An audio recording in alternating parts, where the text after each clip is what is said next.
कुछ पन्ने इतिहास के मेरे मुल्क के सीने में शमशीर हो गए। जो लड़े, जो मरे, वे शहीद हो गए। जो डरे, जो झुके, वे वजीर हो गए। सम्मानित मंच, सभा में उपस्थित विद्वान भाइयों बहनों एवं प्यारे बच्चों, तेली इंजीनियर्स एसोसिएशन द्वारा आयोजित भक्तकर्मा माता जयंती के शुभ अवसर पर आप सभी को हार्दिक बधाई एवं शुभकामनाएं। कर्मा जयंती को हमारा तैलिक समुदाय नारी सशक्तिकरण के रूप में भी मनाता है। निश्चित रूप से समाज में मातृशक्ति के योगदान को चिन्हांकित करने, उन्हें सम्मानित करने का यह अभिनव प्रयास मां कर्मा के प्रति सच्ची आदर व श्रद्धांजलि है। आज मैं भारतीय स्वतंत्रता आंदोलन में महिलाओं की भूमिका विषय को लेकर आप सभी के सामने प्रस्तुत हूँ। भारतीय स्वतंत्रता आंदोलन का इतिहास भारतीयों के संघर्ष की एक अविस्मरणीय गाथा है। भारत को आजादी केवल पुरुषों के कारण ही प्राप्त नहीं हुई है, बल्कि इस महासमर में महिलाओं की भूमिका भी महत्वपूर्ण रही है। इतिहास गवाह है, इन्होंने घर की चारदीवारी में बच्चों के मन में राष्ट्रीयता की भावना भरी, अपने भाइयों को अन्याय के विरुद्ध लड़ने के लिए उकसाया, अपने पति तथा प्राणों से भी प्रिय पुत्रों को मातृभूमि की स्वतंत्रता के लिए न्योछावर कर दिया और वक्त पड़ने पर ये स्वयं अस्त्र शस्त्र लेकर समर में कूद गई और आजादी के लिए जन सैलाब का सफल नेतृत्व भी किया। सन 1857 का विद्रोह भारतीय स्वतंत्रता संग्राम का सबसे बड़ा व संगठित विस्फोट था, जिसकी महानायक एक महिला थी।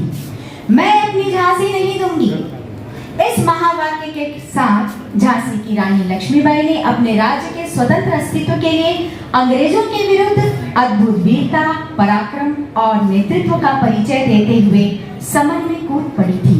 उनकी वीरता और पराक्रम के चर्चे श्रीमती सुभद्रा कुमारी चौहान की कालजयी कविता के माध्यम से आज भी जन जन में विद्यमान है। चमक उठी सन 57 में वह तलवार पुरानी थी, खूब लड़ी मर्दानी वह तो झांसी वाली रानी। इसमें आकर चला जाता है। इस कड़ी में बेगम हजरत महल, जालौन की रानी तासीबाई, रामगढ़ की वीर रानी अवंतीबाई, बेगम जीनत महल का योगदान अविस्मरणीय है, जिन्होंने 1857 की लड़ाई में अंग्रेजों के विरुद्ध राज्य का नेतृत्व किया था। सन 1885 में भारतीय राष्ट्रीय कांग्रेस की स्थापना के साथ ही महिलाओं का राष्ट्रीय आंदोलन में प्रवेश प्रारंभ हो गया। सन 1890 के कांग्रेस के कलकत्ता अधिवेशन में स्वर्ण कुमारी देवी और श्रीमती कादम्बरी गांगुली ने भाग लिया था। श्रीमती गांगुली भारतीय राष्ट्रीय कांग्रेस के मंच से भाषण देने वाली पहली महिला थी। इस तरह भारतीय राष्ट्रीय कांग्रेस के बैनर तले महिलाओं की सहभागिता राजनीतिक गतिविधियों में धीरे धीरे बढ़ने लगी। खिलाफत आंदोलन तथा जालियांवाला बाग हत्याकांड से भारतीय जनता भड़क गई थी। इसी दौरान लोकमान्य बाल गंगाधर तिलक की मृत्यु के पश्चात आंदोलन की बागडोर महात्मा गांधी के हाथों में आ गई। गांधी जी आंदोलन में सभी वर्ग का सहयोग चाहते थे। पूर्ण स्वराज्य के लक्ष्य तक पहुंचने के लिए उन्होंने भारत की आधी आबादी महिलाओं को संगठित किया। उनका विश्वास था कि जब तक इन आंदोलनों में स्त्रियों की भागीदारी नहीं होगी, तब तक भारत की आधी आबादी इन आंदोलनों से दूर होगी। महात्मा गांधी ने सन 1920 के असहयोग आंदोलन में महिलाओं की भागीदारी निश्चित कर इस आंदोलन को जन आंदोलन का स्वरूप प्रदान किया। उनका विचार था कि रचनात्मक कार्यक्रम अर्थात चरखा एवं खादी का प्रचार तथा निषेधात्मक कार्यक्रम अर्थात मद्य निषेध एवं विदेशी वस्तुओं का बहिष्कार, इन दो माध्यमों के द्वारा महिलाएं निश्चित ही ब्रिटिश शासन को परास्त कर सकती हैं। सन 1930 के सविनय अवज्ञा आंदोलन में महिलाओं ने बहुत बढ़ चढ़कर हिस्सा लिया। विदेशी वस्त्रों की होली जलाई जाने लगी। मद्य निषेध कार्यक्रम के तहत शराब की दुकानें धरना देकर बंद कराई जाने लगी। इसी तरह 1942 के भारत छोड़ो आंदोलन में हजारों की संख्या में महिलाएं बाहर आईं और अनेक यातनाओं को सहते हुए इस आंदोलन में उन्होंने तन मन धन से सहयोग दिया। जब अधिकांश राष्ट्रीय स्तर के नेताओं को ब्रिटिश सरकार ने शिक्षों में जकड़ लिया था, तब श्रीमती सरोजनी नायडू, सुचेता कृपलानी, कमला देवी चट्टोपाध्याय, कस्तूरबा गांधी, विजयलक्ष्मी पंडित, अरुणा आसफ अली, राजकुमारी अमृत कौर जैसी महिलाओं ने आंदोलन की बागडोर संभाली थी। मैं इस सत्र में कैप्टन लक्ष्मी सहगल का नाम बहुत ही सम्मान के साथ लेना चाहती हूँ। कैप्टन लक्ष्मी सहगल ने सुभाष चंद्र बोस की आजाद हिंद फौज में हजारों महिलाओं का नेतृत्व कर स्वतंत्रता संघर्ष में उल्लेखनीय भूमिका निभाई थी। मैं उषा मेहता के योगदान को भी रेखांकित करना चाहती हूँ, जिन्होंने कश्मीर से कन्याकुमारी तक राजनीतिक गतिविधियों को पहुंचाने के लिए सन 1942 में भूमिगत रेडियो स्टेशन की स्थापना की थी। चंद्रशेखर आजाद की हिंदुस्तान समाजवादी प्रजातांत्रिक सेना में क्रांतिकारी महिलाओं ने गोली चलाने में दक्षता हासिल की थी।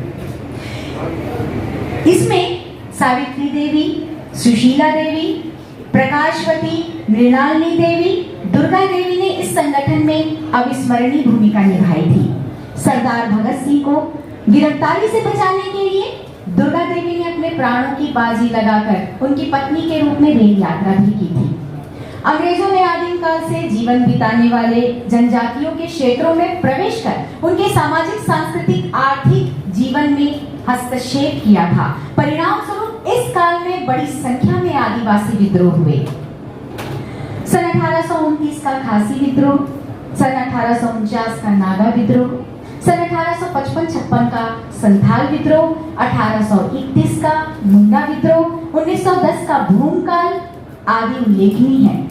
चुआड़ आदिवासियों की रानी शिरोमणि, नागालैंड की लक्ष्मीबाई कहलाने वाली नागा रानी गाई दिल्लयू, बस्तर की महारानी सुब्रन कुंवर का योगदान अविस्मरणीय है। भारत को स्वतंत्र कराने के उद्देश्य से विदेशों में भी, विशेषकर इंग्लैंड, जर्मनी और फ्रांस में क्रांतिकारी संगठन बने। मैडम भिकाजी कामा यूरोप में क्रांतिकारियों की संरक्षक एवं प्रेरणा स्रोत थी। लंदन में निवास करने वाले भारतीय क्रांतिकारी श्री श्यामजी कृष्ण वर्मा की यह सहयोगी रही तथा वीर सावरकर का भी इन्हें साथ मिला था। 25 अगस्त सन 1907 को जर्मनी के अंतर्राष्ट्रीय समाजवादी कांग्रेस के अधिवेशन में मैडम कामा ने राष्ट्रीय ध्वज फहराया था। विदेश के अंतर्राष्ट्रीय सम्मेलन में भारत के राष्ट्रीय ध्वज को फहराने वाली वह पहली भारतीय महिला बनी। ब्रिटेन में जन्मी पली बड़ी आयरिश महिला श्रीमती एनिस बिसेंट एक समाज सुधारक थी। उन्होंने भारत में प्रचलित सामाजिक कुरीतियों को दूर किया और शिक्षा के माध्यम से महिलाओं के अंदर जागृति, चेतना जागृत करने में उनका महत्वपूर्ण योगदान रहा। उन्होंने सन 1916 में होम रूल लीग की स्थापना की और देश के कोने-कोने में राष्ट्रीयता और स्वराज्य का संदेश पहुंचाया। श्रीमती एनी बिसेंट कांग्रेस की पहली सभापति भी थी। मैं विनम्र श्रद्धांजलि अर्पित करती हूँ एनी बिसेंट की सहयोगी रही आयरिश महिला श्रीमती मार्गरेट ई क्रजिंस को, जो तमिलनाडु कांग्रेस कमेटी की सदस्य भी थी और जिन्होंने मद्रास पुलिस के अत्याचार को सहते हुए स्वदेशी आंदोलन में निरंतर भाग लिया। मैं ससम्मान उल्लेख करना चाहती हूँ बंगाल के प्रसिद्ध चटगांव शस्त्रागार कांड में शामिल महिला क्रांतिकारी श्रीमती कल्पना दत्त तथा मजिस्ट्रेट स्टीवेंस के हत्या के आरोपी शांति घोष तथा कुमारी सुनेती चौधरी का, जिन्हें ब्रिटिश सरकार ने आजीवन कालापानी की सजा देकर अंडमान जेल भेज दिया था। जिस समय संपूर्ण राष्ट्र स्वतंत्रता आंदोलन के प्रवाह में बह रहा था, इससे छत्तीसगढ़ भी अछूता बिल्कुल भी नहीं था। छत्तीसगढ़ में भी 1857 की क्रांति से लेकर स्वतंत्रता प्राप्ति अर्थात 1947 तक विभिन्न राजनीतिक गतिविधियां संपन्न हुई थी। सन 1857 की क्रांति के महानायक वीर नारायण सिंह की शहादत एवं हनुमान सिंह के साहस से राष्ट्रीयता की भावना का प्रादुर्भाव छत्तीसगढ़ क्षेत्र में प्रारंभ हुआ। कांग्रेस की स्थापना के साथ शनय उसमें बढ़ोतरी भी होने लगी थी। गांधी जी के छत्तीसगढ़ आगमन के साथ ही यह क्षेत्र राष्ट्रीय आंदोलन की मूल धारा के साथ जुड़ गया था और संपूर्ण क्षेत्र गांधीमय हो गया था।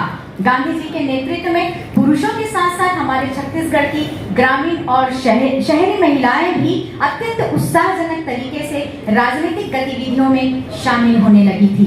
आज भी छत्तीसगढ़ के बस्तर, सरगुजा एवं मध्य क्षेत्र के मौखिक स्रोतों में उनके संदेशों को सुना जा सकता है। रामाधीन गोंड, मिधु कुंभकार, तेली समाज के लक्ष्मी नारायण साहू शहीद हो गए थे, जिसमें शहीद लक्ष्मी नारायण साहू का मूल्यांकन अभी भी प्रतीक्षित है। छत्तीसगढ़ की महिलाओं ने भी जंगल सत्याग्रह, असहयोग आंदोलन, सविनय अवज्ञा आंदोलन, 1942 के भारत छोड़ो आंदोलन में महत्वपूर्ण भूमिका निभाई थी। कंवर जनजाति की दयावती ने सन 1930 के जंगल सत्याग्रह में अंग्रेजों के पुलिस इंस्पेक्टर को एक तमाचा भी जड़ दिया था। छत्तीसगढ़ की आंदोलनकारी महिलाओं में डॉक्टर राधाबाई, फूलकुंवरबाई, फुटेनियाबाई, रोहिणीबाई, मंडोराबाई, केजाबाई, रमतीबाई, अमृतबाई, पार्वतीबाई, बेलाबाई, शबनम मालो, बहुत लंबी लिस्ट है। इन सबका अविस्मरणीय योगदान रहा। यहाँ की महिलाओं के विरोध करने का तरीका बड़ा ही अनोखा था। वे विदेशी वस्तुओं के दुकानदारों से विदेशी वस्त्र नहीं बेचने का आग्रह करती थी।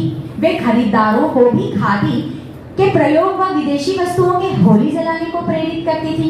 महिलाएं दुकान के सामने लेट जाया करती थी और जो भी व्यक्ति विदेशी वस्तु खरीदने के लिए आते थे उनसे कहती थी, आपको यदि वस्तु खरीदना है तो हमारे ऊपर से आपको चलकर जाना होगा। उनके आंदोलन करने का यह तरीका अत्यंत कामयाब हुआ था। अपने रिसर्च के दौरान मैंने दुर्ग जिले के 2 महिला क्रांतिकारियों को चिन्हांकित किया है, जिनके योगदान को लोग भुला चुके थे। ग्राम सेलुक पाटन से श्रीमती रामतीबाई शुक्ला ने भारत छोड़ो आंदोलन में 3 महीने की जेल यात्रा रायपुर सेंट्रल जेल से की थी तथा पाटन की श्रीमती रूपबाई वैष्णव ने संबलपुर जेल में सजा काटी थी। क्या आप फगनीबाई साहू को जानते हैं? नहीं। बड़े ही आदर के साथ मैं आप सभी को बताना चाहती हूँ कि सिहावा नगरी आंदोलनकारियों के दानदाता रहे श्री बलदूराम साहू की पत्नी ने सन 1923 के झंडा सत्याग्रह में स्थानीय महिलाओं की टोली का नेतृत्व किया तथा आसपास के गांव में जाकर वे लोगों के मन में राष्ट्रीय चेतना की भावना का संचार करने का कार्य निरंतर करती रही। समस्त साहू समाज फगनीबाई के योगदान पर गौरवान्वित है। इस तरह सभी के सामूहिक प्रयास से हमारा देश 1947 को स्वतंत्र हुआ। अंततः मैं यही कहना चाहूंगी कि मातृशक्तियों ने स्वतंत्रता संग्राम में अविस्मरणीय भूमिका निभाई थी। उन सभी महिला स्वतंत्रता संग्राम सेनानियों, शहीदों, आंदोलनकारियों को इस सदन के माध्यम से मैं श्रद्धांजलि अर्पित करती हूँ। इस गरिमामय आयोजन के लिए इस संस्था को हार्दिक बधाई एवं साधुवाद। आप सभी लोगों ने मुझे बहुत ध्यान से सुना, इसके लिए मैं आप सभी का हृदय से आभार व्यक्त करती हूँ। जय हिंद, जय भारत, जय छत्तीसगढ़।